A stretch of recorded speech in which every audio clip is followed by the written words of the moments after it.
Narradoras del horror, juglarezas de una poesía sombría que cuenta el dolor a través de la belleza de una prosa lírica y metafórica, protagonistas del actual escenario de nuestra literatura, portadoras de las voces más transgresoras y revolucionarias del mundo contemporáneo, escritoras latinoamericanas. En este quinto capítulo de su podcast, Episodios de un futuro anterior, el grupo editorial Planeta Argentina tiene el agrado de presentar a sus autoras contemporáneas más oscuras. Es el turno de hablar del nuevo gótico latinoamericano.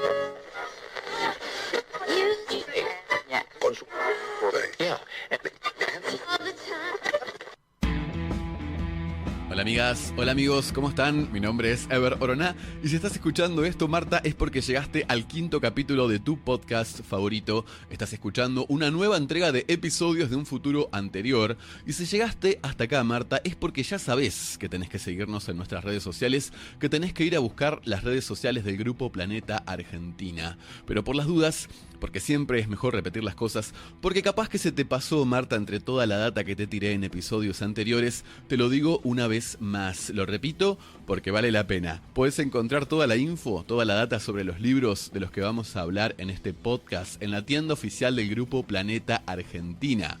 Primero, en la página. Marca en tu buscador www.planetadelibros.com.ar www.planetadelibros.com.ar.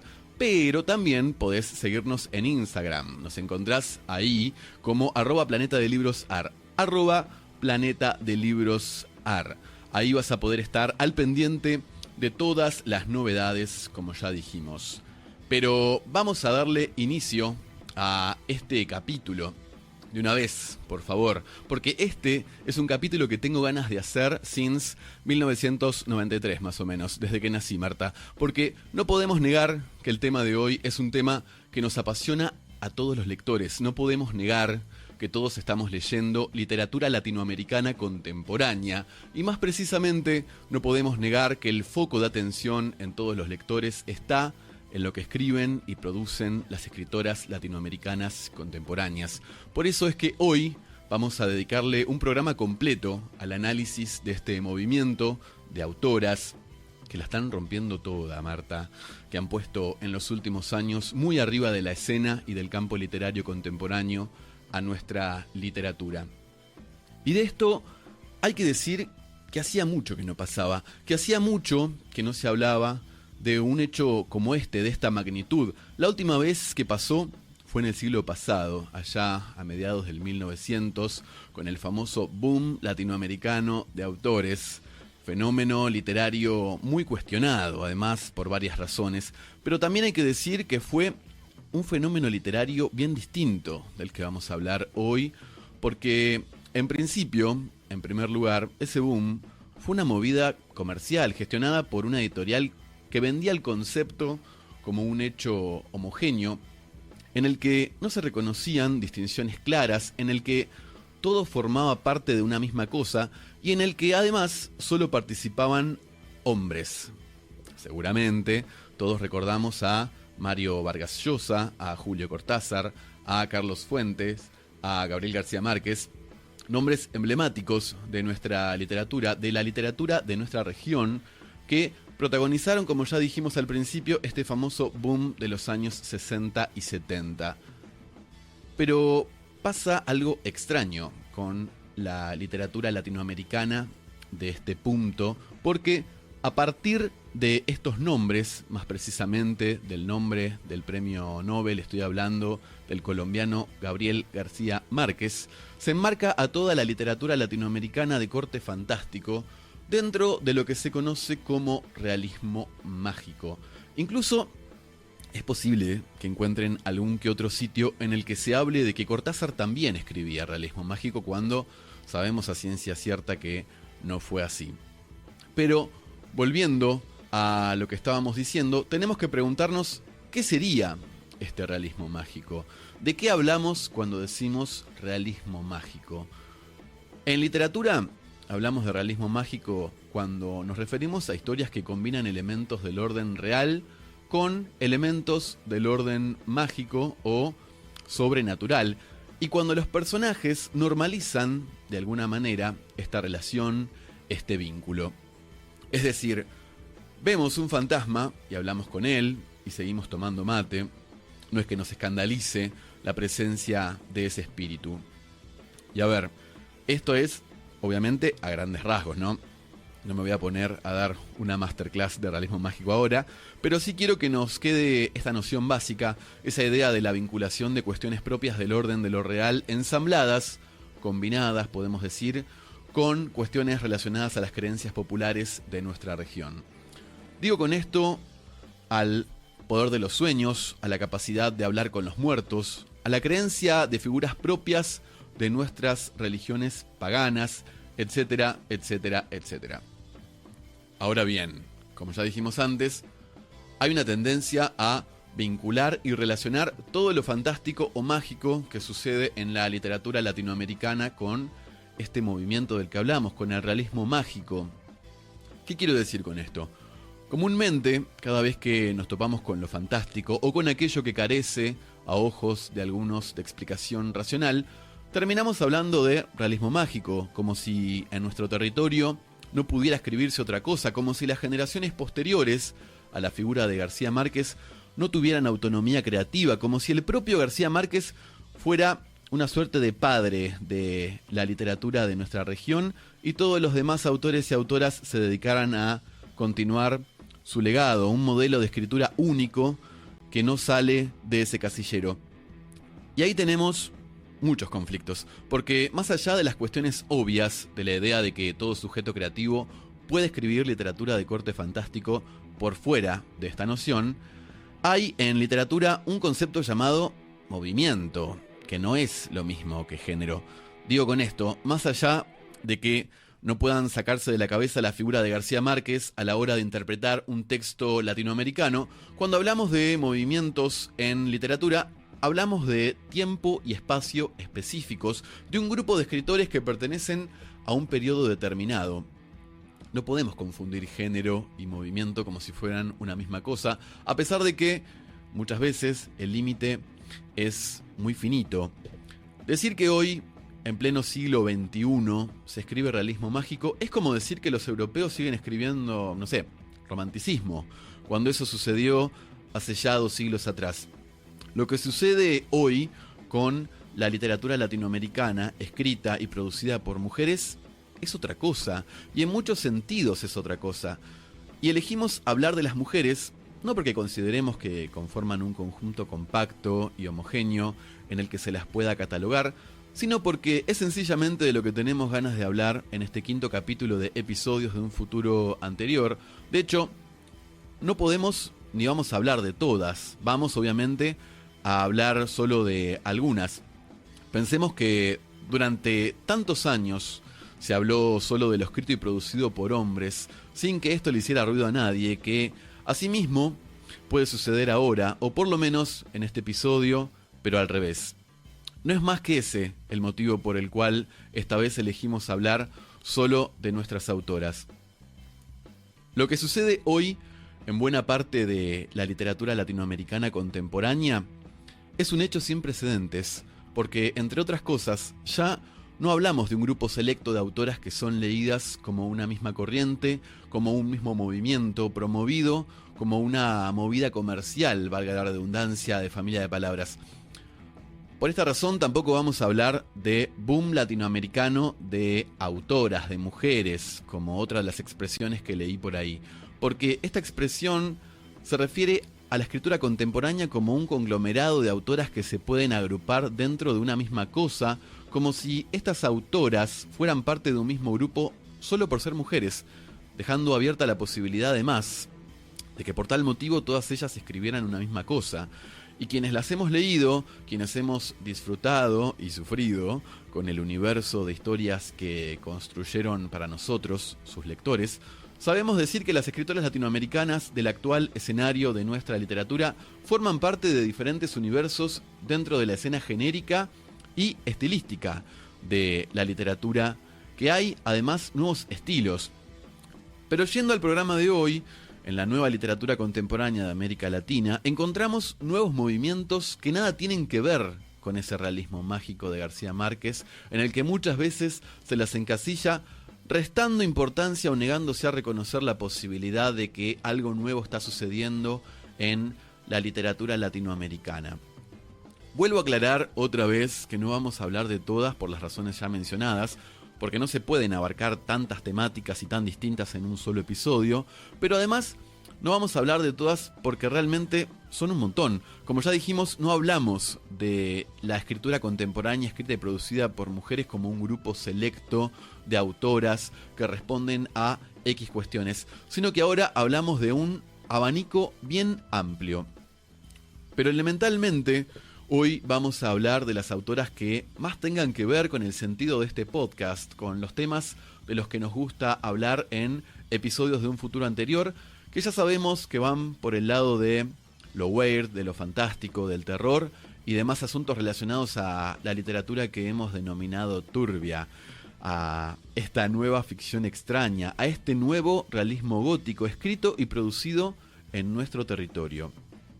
Y además, quería hablar de autoras que en lo personal me gustaron mucho, un montón, de autoras que me obligaron a salir a buscar más de lo que escribieron, de autoras que escribieron libros únicos, poderosos, de esos que te dejan algo en el cuerpo, porque si hay algo que le pido a la literatura es que me conmueva, que haga que me pase algo en la sangre, y esta es una literatura que conmueve hasta en lo físico, literatura que te cierra el pecho, la garganta, literatura que angustia, que te hace padecer, pero que también te hace suspirar en la lectura de frases que cargan con una poesía que te confunde las neuronas, que te hace parar de leer y decir, che, esto que estoy leyendo es hermoso, pero es horrible.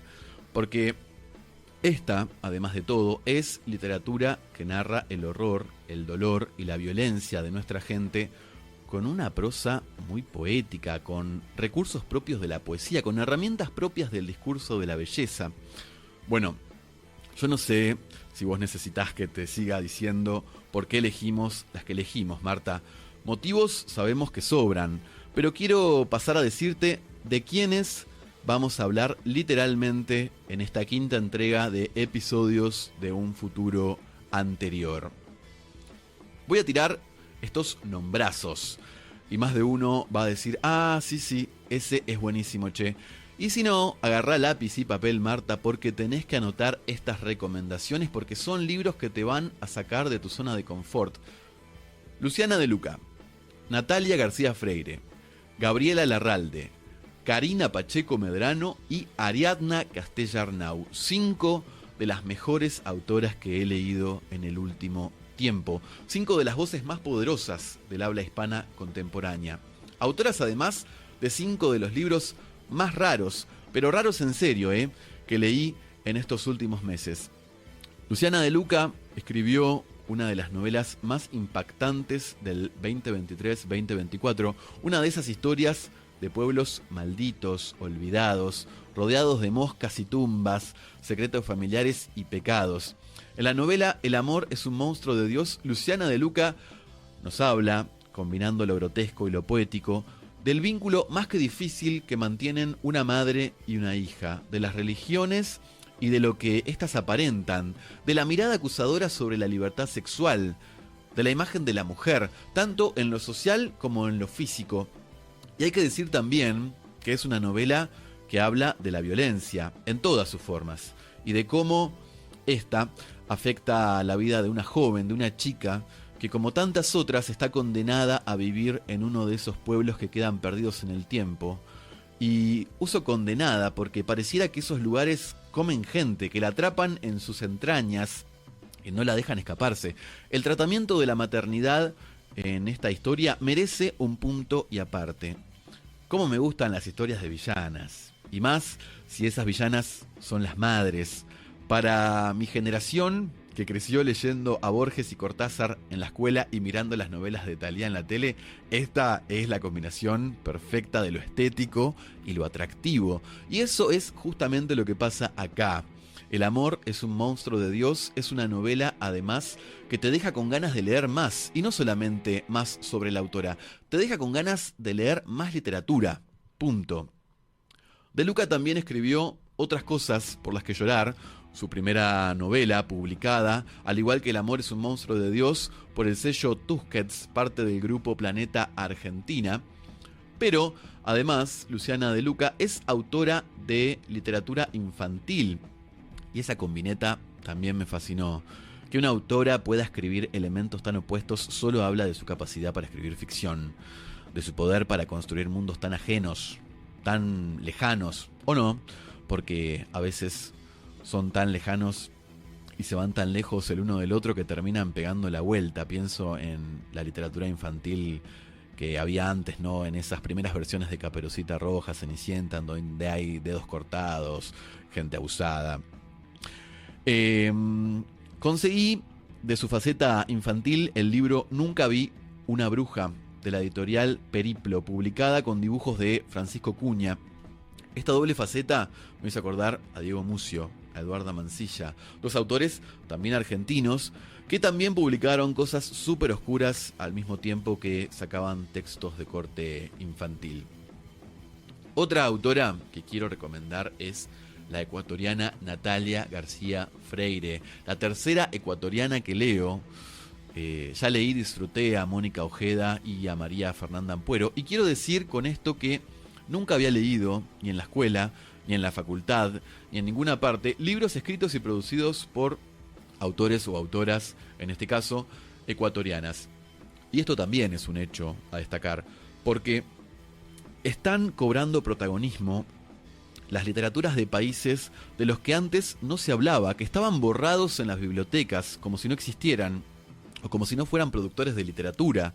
De ese mundo venimos. Por eso no puedo dejar de remarcar que este es un momento sin precedentes. En el caso de Natalia García Freire, esta autora ecuatoriana, leí, disfruté y padecí la novela Trajiste contigo el viento. ¡Qué pedazo de libro! Por Dios, qué historia tremenda y qué manera de escribir, Natalia. Uno sale enamorado de la literatura de este libro. Te dan ganas de leer, de escribir, de hablar de literatura. Trajiste contigo el viento es uno de esos libros que uno termina de leer y necesita comprender una especie de misión religiosa, de hacer que todo el mundo lo lea. Es una maravilla, de verdad, es una locura de libro. Un pueblo remoto, alejado del tiempo, de todo, llamado Cocuán.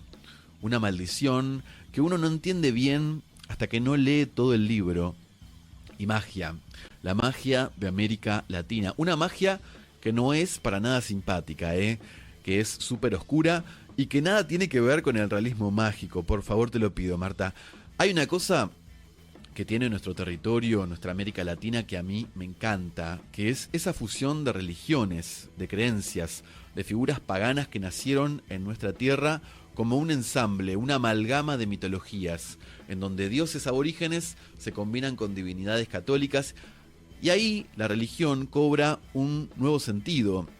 Se me ocurre en mi país, Argentina, el Gauchito Gil, en México, la Virgencita de Guadalupe, como figuras religiosas que exceden al catolicismo, pero que de alguna manera vienen de ahí, a las que les rinden culto desde distintos lugares de la pluricultura que da forma a Latinoamérica.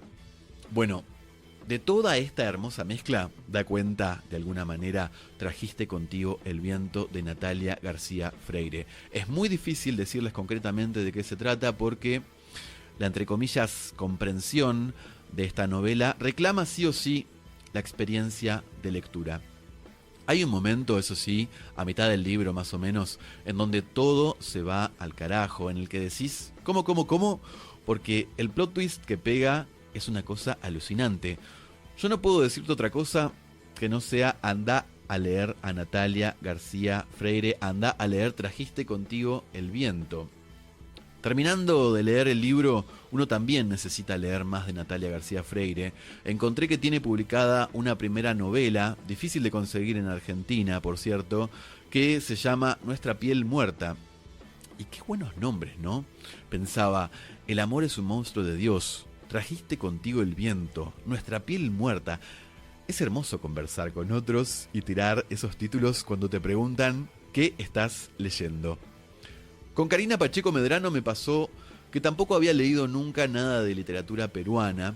Lo más cercano fue la literatura de Juana Manuela Gorriti, autora argentina, que escribió y publicó en Perú, pero allá lejos, en el siglo XIX. Lo que me pasó con la novela de Karina Pacheco Medrano, estoy hablando de El año del viento, editada por el sello Sex Barral, fue todo un descubrimiento, un descubrir qué onda con la literatura peruana contemporánea, qué onda con la literatura peruana en líneas generales, qué onda con sus costumbres, sus paisajes, sus historias, sus comunidades, su política, qué onda con su gente, con su magia, con su música.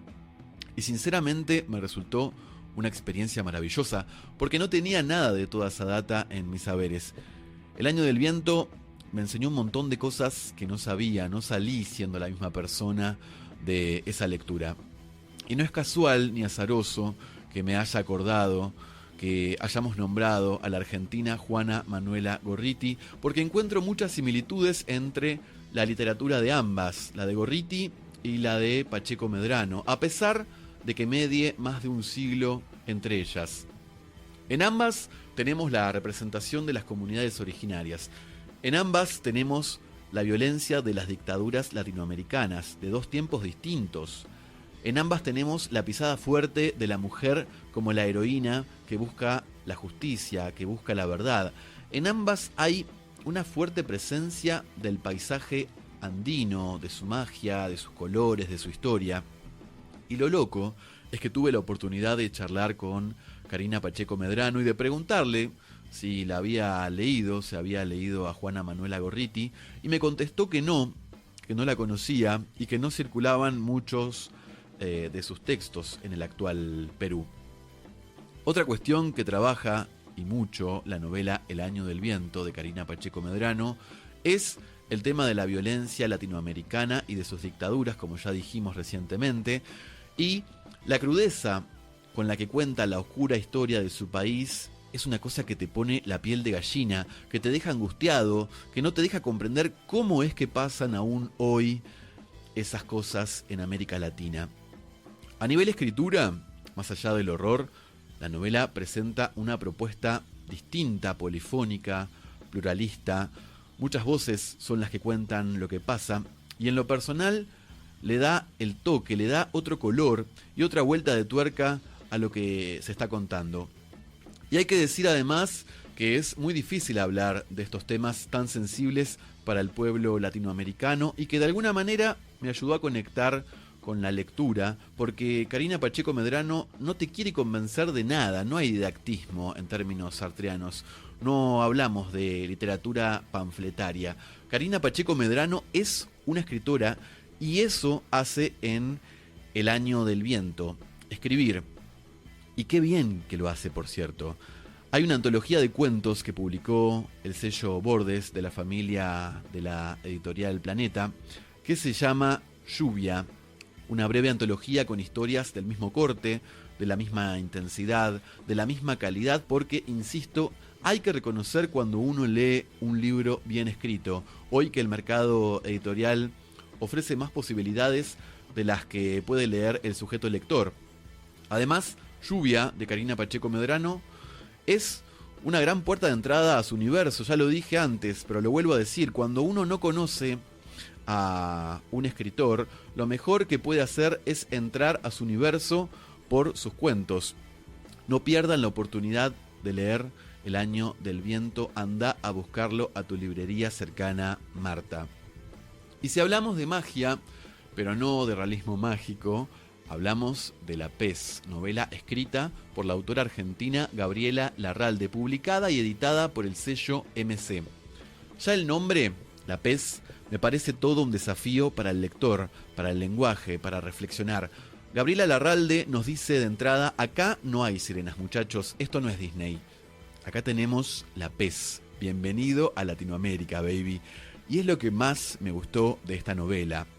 La propuesta, el encare del tema y ese título que funciona como una suerte de aviso de a dónde te vas a meter. Esta mujer monstruo que oficia de sirena latinoamericana funciona muy bien con el tratamiento que se hace en la literatura argentina del siglo XIX, por ejemplo, sobre la figura del indio. ¿Cómo lo llaman? Hablamos de la figura de los pueblos originarios, de los aborígenes. ¿Y qué dice esta literatura canónica sobre las comunidades originarias? Se las trata de monstruos, se las trata de bestias, de animales, se los barbariza de manera hiperbólica para dejar en claro que hablamos de criaturas que no son humanas. Esto se puede ver claramente si, por ejemplo, leemos El Martín Fierro, obra cúlmine de la literatura argentina. Y además, la más importante y representativa para nuestro país, para nuestra cultura.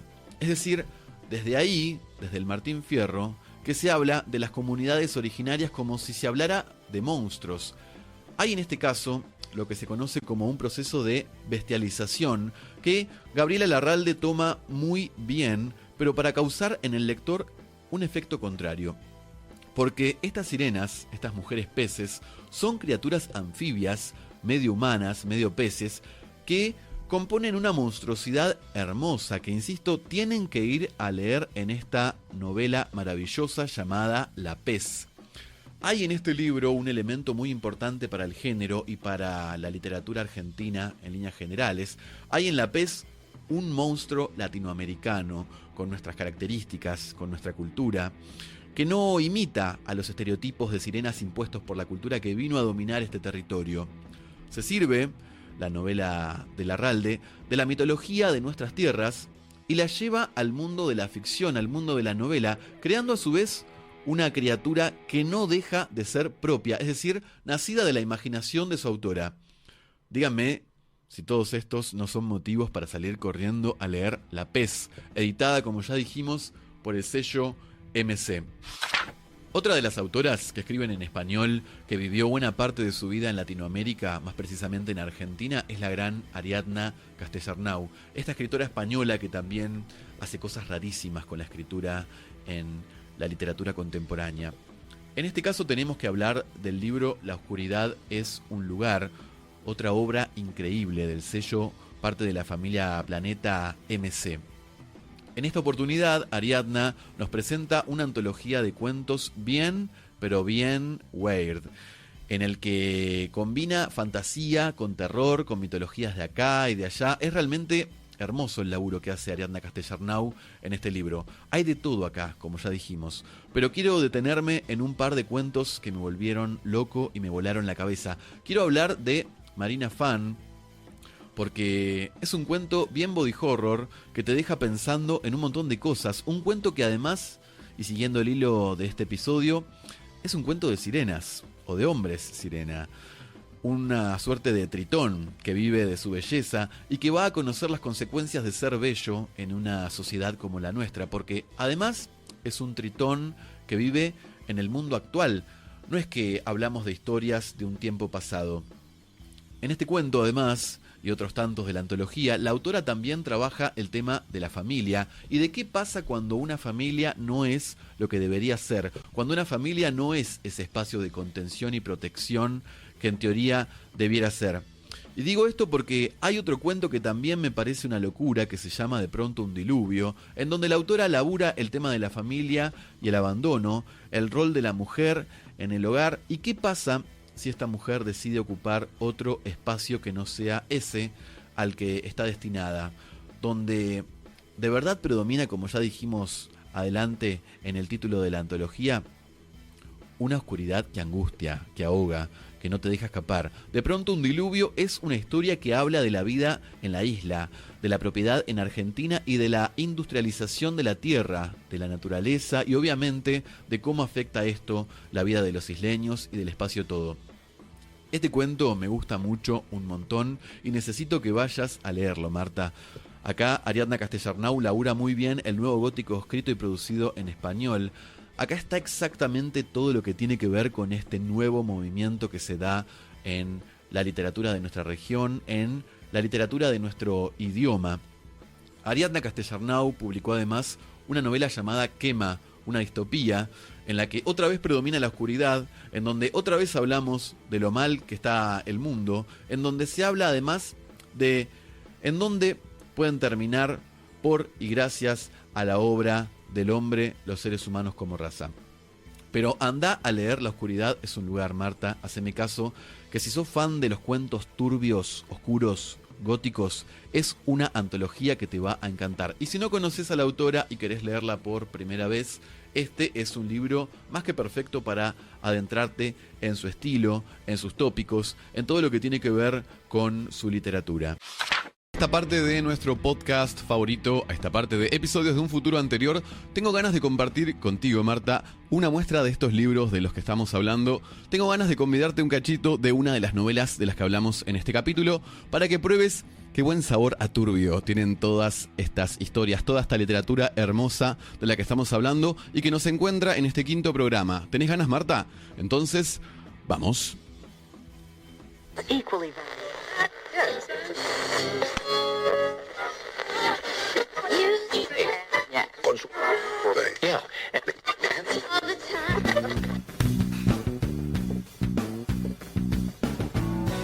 Ese verano de muerte, el aire se llenó de moscas. Todo se llenó de moscas. Los huecos entre las hojas y los bordes de los tapiales. Las moscas avanzaron en malón por el mostrador de la carnicería, burlando las descargas eléctricas de las lámparas inventadas para masacrarlas. Las ejecuciones no alcanzaron y las moscas bailaron, zapateando arriba de los huesos pelados, de las gelatinas blancas de los caracúes, arriba de la caja registradora y del delantal sucio del carnicero. Las moscas vinieron, extranjeras, en bandadas, montando el aire con sus alitas afiladas. ¿De dónde vienen? Cada uno, a su tiempo, tuvo su teoría. De los mataderos, de la curtiembre más arriba en el río, de un cadáver que está tirado en algún lado, pudriéndose y que todavía nadie encontró. Pero sí las moscas. ¿Será cristiano o será bicho el muerto? Hombre, bicho, hombre, bicho. La señora mandó a sus 2 peones a revolver el campo con palos y azadas.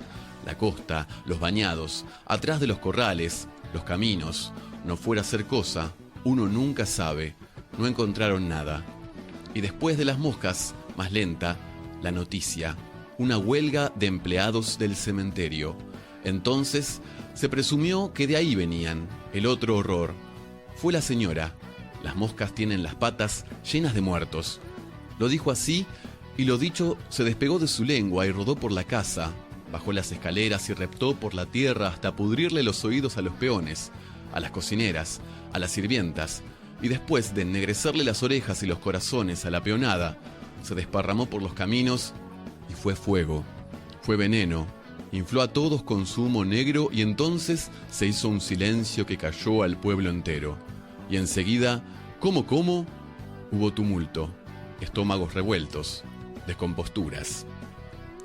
Este es el inicio de El amor es un monstruo de Dios, esta novela que fue la última publicación de la autora argentina Luciana De Luca, una historia bien oscura, como ya dijimos al principio, bien cruda y tremenda, en donde aparece mucho de todo lo que tiene que ver con este nuevo gótico latinoamericano.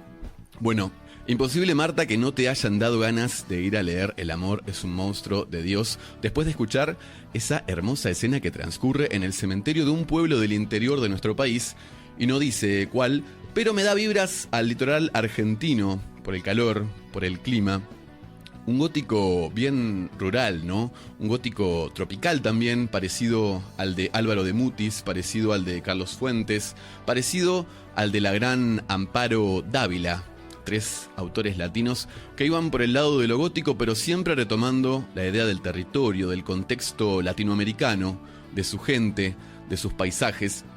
Y creo que a esta parte es necesario tratar de esbozar qué sería este nuevo gótico latinoamericano, escrito y producido por una parte importante del cuerpo de mujeres contemporáneas que hoy publican en América Latina.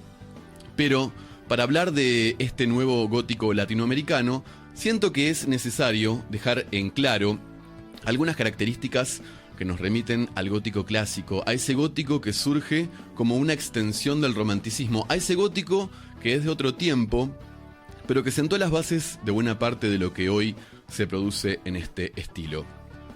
Estuve escuchando una charla que dio al respecto la escritora argentina Valeria Correa Fiz, en donde explica que para hablar de gótico es necesario mencionar al menos estas características que para mí se tienen que manifestar de alguna manera o de otra en toda obra que pretenda hacer uso del estilo. Si hablamos de gótico en sí mismo, hablamos de lugares específicos, de estructuras específicas como las que son espacios abandonados, en ruinas, de edificaciones muy antiguas como castillos, casonas.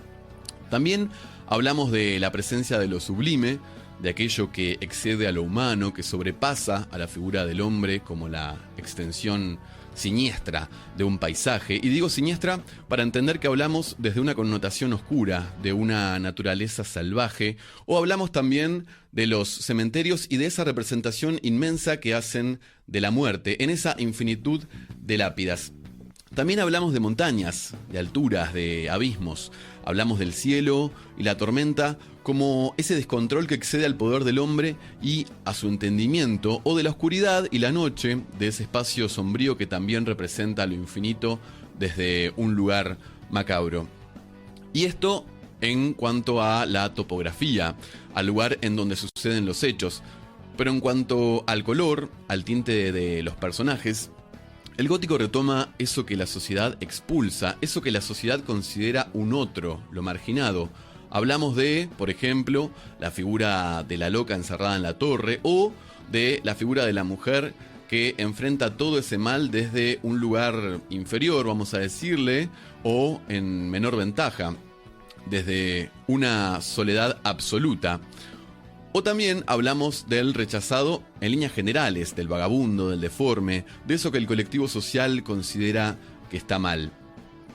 Pero también otro elemento importantísimo del gótico es la presencia de lo siniestro, de lo familiar o cotidiano que se invierte, que ya no representa eso que representa en el orden de lo real o de lo común. Una familia que no es un lugar de protección, una casa que no es un lugar de protección, lo muerto que no está muerto, ese elemento que vuelve la atmósfera extraña, siniestra, y dentro de este mismo espacio aparecen, representando todos estos elementos, personajes típicos del tropos, modelos comunes que hacen de significante en estas ideas. Hablamos de los vampiros, de las brujas, de los fantasmas, de los hombres lobo, de los zombies, etcétera, etcétera, etcétera. Ahora, ¿cómo se da esto en el nuevo gótico latinoamericano? Esto aparece, pero transpuesto, acomodado en los márgenes y delimitaciones de nuestra región.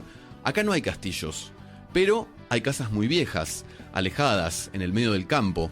Acá no hay vampiros, pero tenemos monstruos propios de nuestra cultura, como lo es en el caso de La Pez, de Gabriela Larralde, o de la figura del dictador en la novela de Karina Pacheco Medrano, que es una identidad bien latinoamericana, o de la maternidad, que no es como debiera ser en el caso de El amor es un monstruo de Dios. Bueno, todo esto aparece a lo largo de estas novelas que hoy comentamos.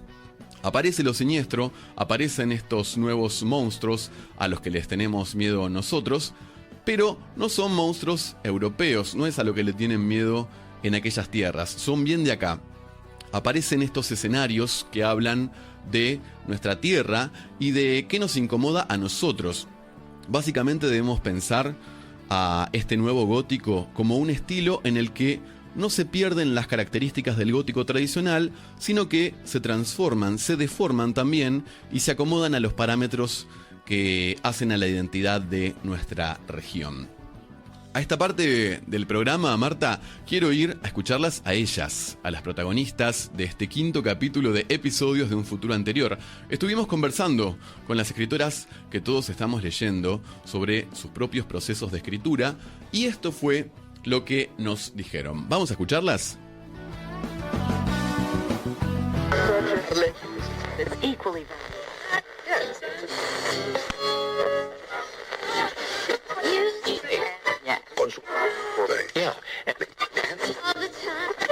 Hola, soy Luciana de Lucas, soy escritora.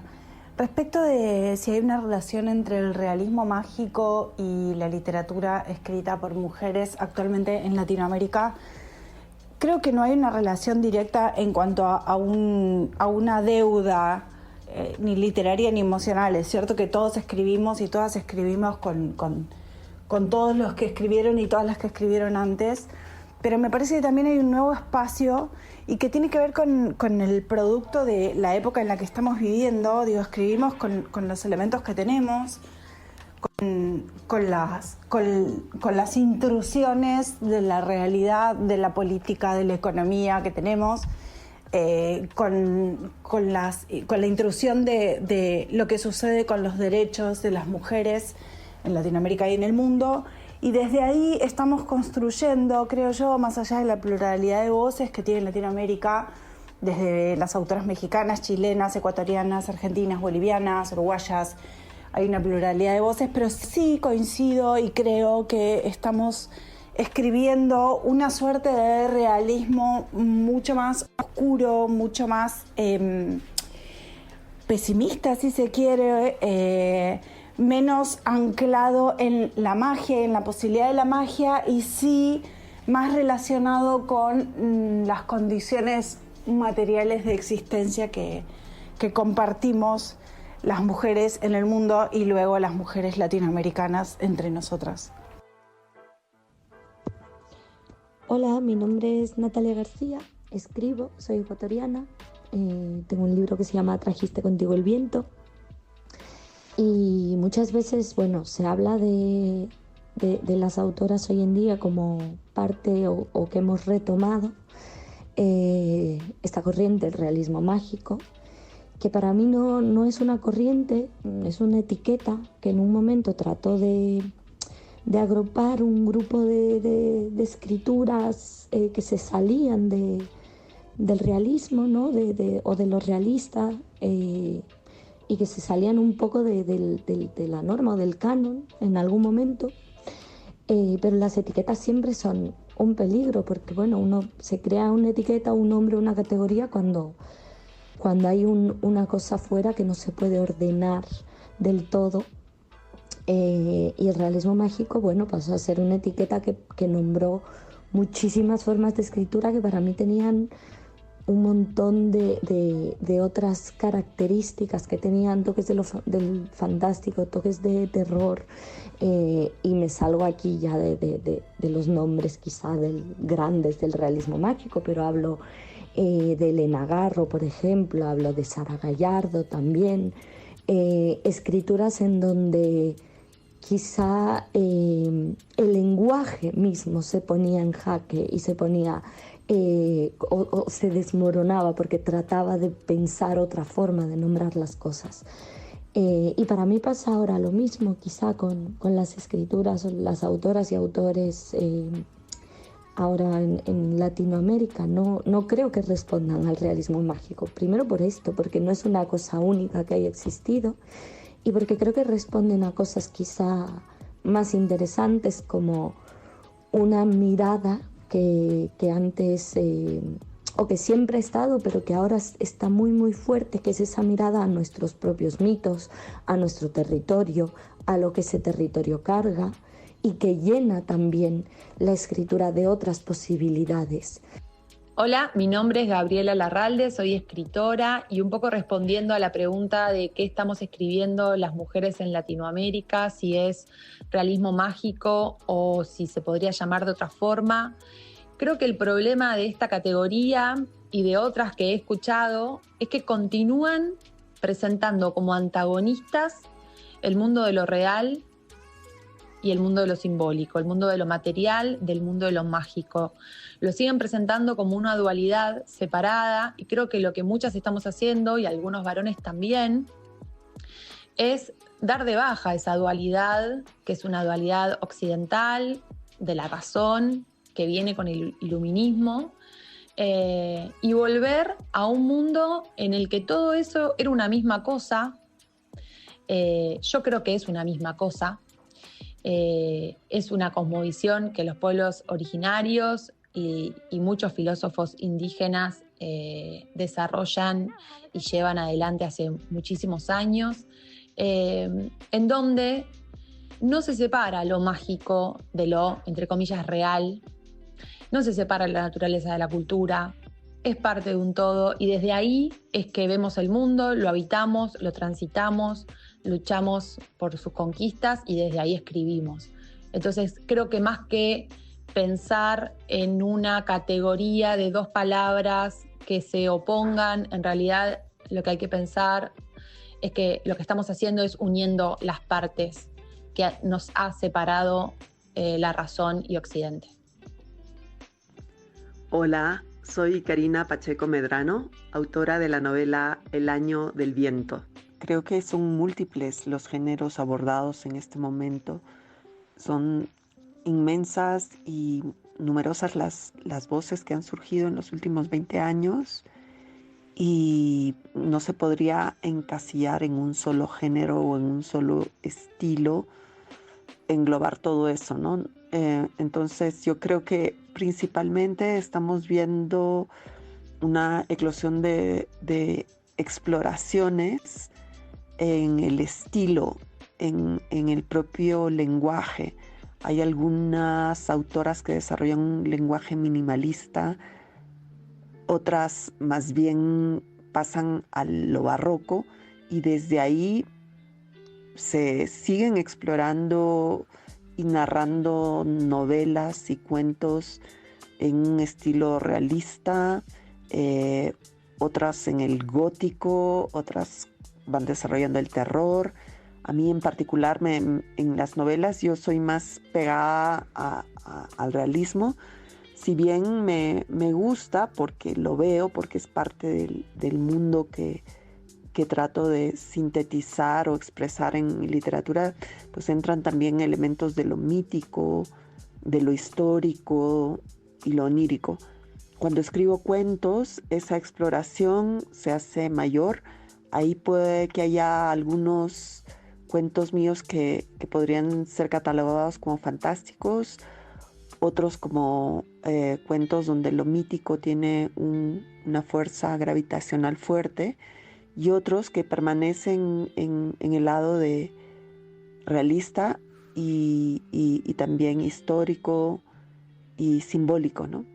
Entonces, a mí no me gusta para nada cuando el hecho de que introduzcamos como latinoamericanas elementos góticos o fantásticos, oníricos, el hecho de que no sean algo real y crudo, de automático nos llaman realismo mágico, ¿no? Que nos catalogan con una facilidad alucinante, como que siguiéramos la estela del realismo mágico.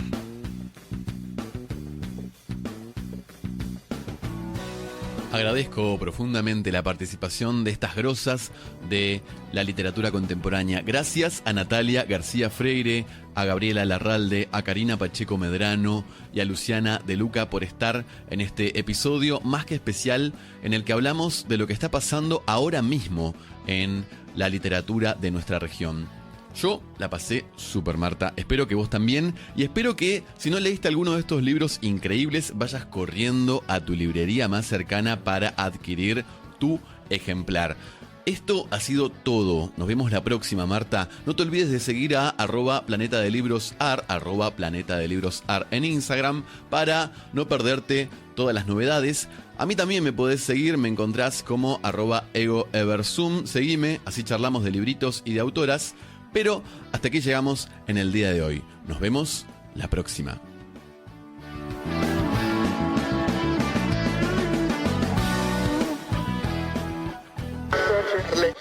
It's equally valid.